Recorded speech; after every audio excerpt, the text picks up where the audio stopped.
নমস্কার বন্ধুরা, অলৌকিক চ্যানেলে আপনাদের সকলকে স্বাগত জানাচ্ছি। আমি আজকে একটা অন্য বিষয় নিয়ে আলোচনা করব। সেটা হচ্ছে যে আপনারা সবাই রাত্রিরে খেয়ে দিয়ে ঘুমান, হঠাৎ করে রাত্রিবেলা বিভিন্ন প্রহর, ধরুন মধ্যরাত হতে পারে, সেটা ভোরবেলা হতে পারে, বিভিন্নভাবে বিভিন্ন প্রহরে যখন আপনাদের একই টাইমে রোজ যদি ঘুম ভেঙে যায়, তার কিন্তু বিভিন্ন অর্থ আছে। কেন আপনার কি কারণে রোজ রাতে বিভিন্ন সময় বিভিন্ন টাইমে ঘুম ভেঙে যাচ্ছে, সেটা কিন্তু আপনাদেরকে সাবধান হতে হবে, মানে এটা একটা ভাববার বিষয়। সেই নিয়ে আমি আজকে আলোচনা করব যে রাত্রে হঠাৎ করে ধরুন মধ্যরাত যেটাকে বলে 12টা থেকে 2-3-2টোর মধ্যে, সেই সময় যদি আপনাদের ঘুম ভাঙে, তাহলে কিন্তু অশরীরী আত্মা বা অশুভ আত্মা, নেগেটিভ এনার্জি, সেগুলোর নজর কিন্তু আপনাদের উপর থাকতে পারে বা আপনার সাথে যোগাযোগ করতে চায়। তাহলে কিন্তু বন্ধুরা আপনারা সাবধান হয়ে যাবেন, কারণ ওই সময় যদি একই টাইমে ঘুম ভাঙে, তাহলে কিন্তু খুবই ভয়ঙ্কর ব্যাপার হতে পারে। শুধু ওই টাইমেই নয়, আরো অন্যান্য টাইম আছে, সেটা ভোর 5টা হতে পারে, ভোর রাত্রি 3টের সময় হতে পারে। সেটার যে বিভিন্ন অর্থ, ঘুম ভাঙলে কি হয় বিভিন্ন প্রহরে, সেই নিয়ে আমি আজকে আলোচনা করব অলৌকিক চ্যানেলে। তাহলে আমি আমার পর্ব নিয়ে শুরু করছি।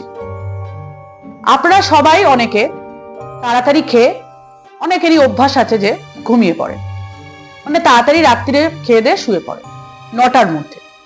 হঠাৎ দেখলেন যে আপনাদের তাড়াতাড়ি খেয়ে দিয়ে ঘুমানোর পরও 9টা থেকে 11টার মধ্যে হঠাৎই আপনাদের ঘুমটা ভেঙে গেল, হঠাৎ করে, এবং সেটা রোজ হচ্ছে। হঠাৎ একই টাইম, ধরুন 9টা থেকে 11টা তারা খেয়ে দিয়ে ঘুমাবার চেষ্টা করলেন, কিন্তু হঠাৎই আপনাদের ঘুমটা ভেঙে গেল। তখন কি বোঝা যাচ্ছে? তারও কিন্তু একটা অর্থ আছে। যদি আপনাদের 9টা থেকে 11টার মধ্যে ঘুম ভেঙে যায়, তাহলে বুঝতে হবে যে আপনারা নিশ্চয়ই কোনো রকম ভাবে ডিপ্রেশনে ভুগছেন।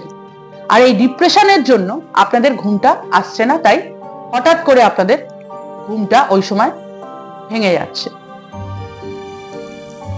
তাহলে কি করবেন? তাহলে ইতিবাচক মন্ত্র জপ করবেন। ইতিবাচক মন্ত্র জপ করে 9টা থেকে 11টার মধ্যে যদি ঘুমান, ইতিবাচক মন্ত্র জপ করবেন, তাহলে কিন্তু এই ব্যাপারটা আপনারা কাটিয়ে উঠতে পারবেন। মানে অনেকটাই ডিপ্রেশন থেকে কিছুটা হলেও ডিপ্রেশন আপনাদের চলে যাবে এবং আপনারা অতি সহজেই ঘুমোতে পারবেন 9টা থেকে 11টার মধ্যে।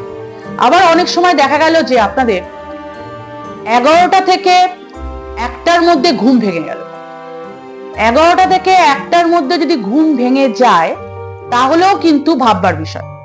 তখন বুঝতে হবে যে আপনারা নিশ্চয়ই কোনো না কোনো টেনশন করছেন বা দুশ্চিন্তা করছেন কোনো কোন বিষয় নিয়ে, যেটা নিয়ে আপনি ভাবছেন, তাই হঠাৎ করে আপনাদের ঘুমটা ভেঙে যাচ্ছে। তখন আপনাদের কিন্তু মেডিটেশন করতে হবে এবং হাতে মুখে জল দিয়ে ঘুমোতে হবে। তাহলে ঘুমটা খুব ভালোই মতোই হয়ে যাবে। এবং এইভাবে আপনাদের কি করতে হবে না, এই ডিপ্রেশন এবং চিন্তা এগুলো সব দূর হয়ে যাবে এবং অতি সহজেই আপনি ঘুমোতে পারবেন। এগুলো গেল আপনার চিন্তার বিষয়। মানে হঠাৎ করে যদি ঘুম ভেঙে যায় এই দুটো টাইমে, তাহলে কিন্তু আপনারা দুশ্চিন্তা করছেন বা কোনো বিষয় প্যানিক করছেন, সেই কারণে ঘুমটা ভেঙে যাচ্ছে। কিন্তু আবার দেখা গেল আপনাদের ঘুম যদি 12টা থেকে 2টোর মধ্যে ভেঙে যায়, সেটা কিন্তু একটা ভাববার বিষয়। 12টা থেকে 2টোর মধ্যে ঘুম হচ্ছে, এটা হচ্ছে মিড নাইট, যেটাকে আমরা বলি মধ্যরাত্রি। ওই সময় প্রেত লোকরা সজাগ হয়ে যায়, মানে ওই সময় অশরীরী আত্মাদের আগমন ঘটে। তাই ওই সময় যদি রোজ রাত্রে, মানে 12টা থেকে 2টোর মধ্যে যদি ঘুমটা ভেঙে যায়, তাহলে কিন্তু বুঝতে হবে যে আপনাদের কোনো নেগেটিভ এনার্জি আপনাদের বাড়ির আশেপাশে ঘোরাফেরা করছে, বা আপনাকে হয়তো কোনো রকম ভাবে কোনো তন্ত্রক্রিয়া করা হয়েছে, তাই ওই টাইমে আপনাদের ঘুম ভাঙছে।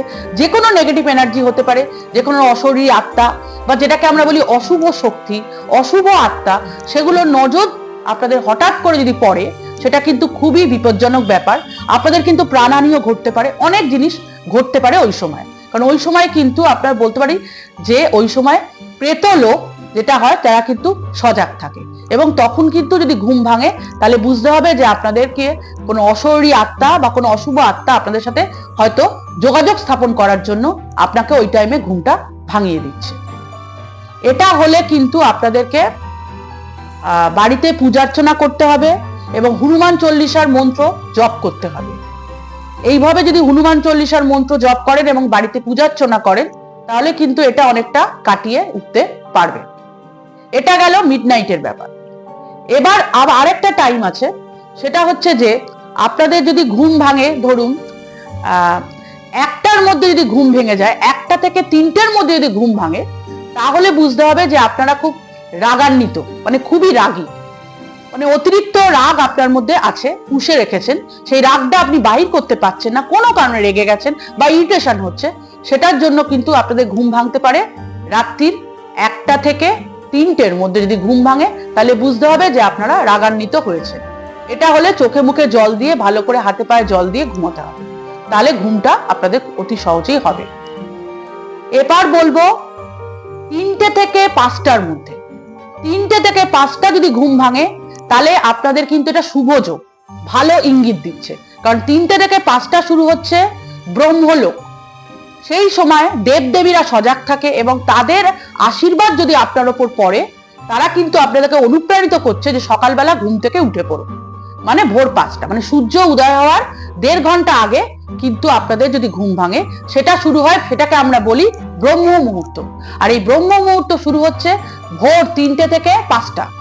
এই সময় কিন্তু আপনারা বিভিন্ন কাজকর্ম যদি করেন তাহলেও কিন্তু খুব ভালো হবে, শুভ হবে।